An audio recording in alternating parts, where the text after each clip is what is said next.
Pero bago tayo dumako sa ating pong balita at issue, narito po muna ang ating food for the soul and food for the spirit.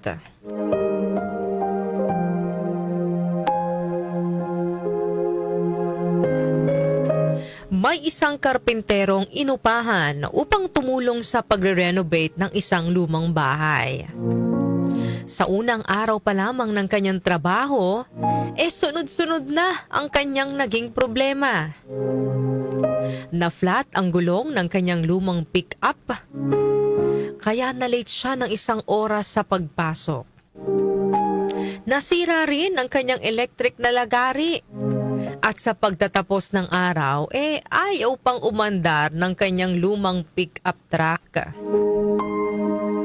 Nakita naman siya ng kanyang amo at nag-offer itong ihatid ang lalaki pauwi. Habang nasa biyahe, ay tahimik lang ang lalaki at seryosong nakatingin sa labas ng bintana, parang may malalim na iniisip. Nang makarating na sila sa bahay ng lalaki, ay inimbitahan nito ang kanyang amo na pumasok sa kanilang bahay upang makilala ang kanyang pamilya. Habang naglalakad sila papunta sa bahay, huminto ang lalaki sandali sa tabi ng isang puno at hinawakan ang mga sanga nito. Makaraan ng ilang sandali ay nagpatuloy sila sa pagpasok sa bahay ng lalaki. Pagbukas ng lalaki ng pinto ng kanilang bahay, para siyang ibang tao. Napalitan ng malawak na ngiti ang kanyang seryosong muka. Maigpit niyang niyakap ang kanyang 2 anak at hinalikan ang kanyang asawa. Matapos ang ilang sandali, inihatid na niya ang amo pabalik sa sasakyan. Nang muli nilang madaanan ng maliit na puno, hindi na napigilan ng kanyang amo na magtanong kung bakit hinahawakan ng lalaki ang sanga ng puno. Sumagot naman ang lalaki, iyon po ba? Sa puno pong iyan, iniiwan ko ang aking mga problema. Alam ko pong hindi maiiwasang magkaroon ng mga problema sa trabaho. Pero ayaw ko pong dalhin sa loob ng bahay ang problemang iyon, kaya tuwing uuwi ako, bago ako pumasok ng bahay, ay isinasabit ko muna sa punong iyan ang aking mga problema. At kinabukasan, saka ko na lang pupuluting muli. Pagpatuloy pa ng lalaki, ang nakakatawa nga po, kapag kinukuha ko na ulit ang mga problema ko kinaumagahan, hindi na sila kasing dami nang naaalala kong isinabit ko noong nagdaang gabi. Ano po ang aral na mapupulot po natin sa kwento natin ngayong umaga? Sa buhay, mga kanyusik, hindi po maiiwasan yung pagdating ng mga problema. Problema sa trabaho, financial problem, may mga nakakaalitan tayo, o iba't ibang mga pagsubok na kinakaharap natin. Kahit anong iwas natin, darating at darating talaga ang problema. Pero nasa atin po yan kung paano natin ito haharapin. Mahalaga mga kanyusik na wag nating dalhin sa ating tahanan ang galit, stress at bigat ng ating mga problema upang hindi maapektuhan ang ating mga mahal sa buhay.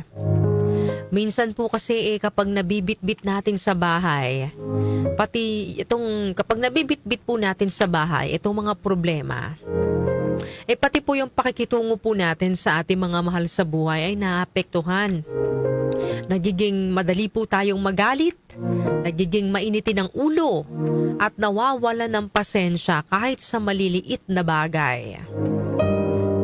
Ang stress at pagod na nararanasan natin sa labas ay naibubuhos natin sa mga taong wala namang kinalaman sa ating mga pinagdaraanan. Minsan sila'y napagbubuntunan.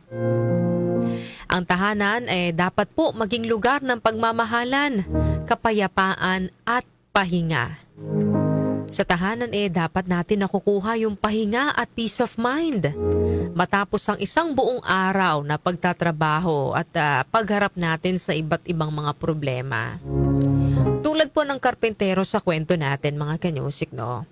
Magandang paalala po ito na kung minsan, kailangan nating isabit muna ang ating mga alalahanin, no? Maibigay natin para maibigay natin yung pagmamahal, oras at atensyon na nararapat po para sa ating mga mahal sa buhay. Tandaan po natin na ang tahanan ay hindi lamang basta lugar na ating inuuwian. Ito po ay lugar kung saan tayo nagpapahinga, humuhugot ng lakas at nakakahanap ng kapayapaan. Kapag puno po ng pagmamahalan at kapag kakaunawaan ang ating tahanan, mas nagiging madali nating harapin ang mga pagsubok na naghihintay sa atin kinabukasan. Sabi nga po sa Matthew chapter 11 verse 28, "Come to me, all you who are weary and burdened, and I will give you rest." Ipinapaalala po sa atin ng talatang ito na hindi natin kailangang pasanin ang lahat ng mag-isa.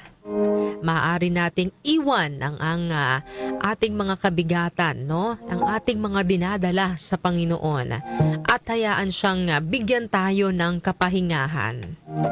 Kapag natuto tayong ipagkatiwala po sa Diyos ang ating mga problema, mas nagkakaroon po tayo ng kapayapaan sa puso at mas naipadarama po natin ang pagmamahal natin sa ating pamilya.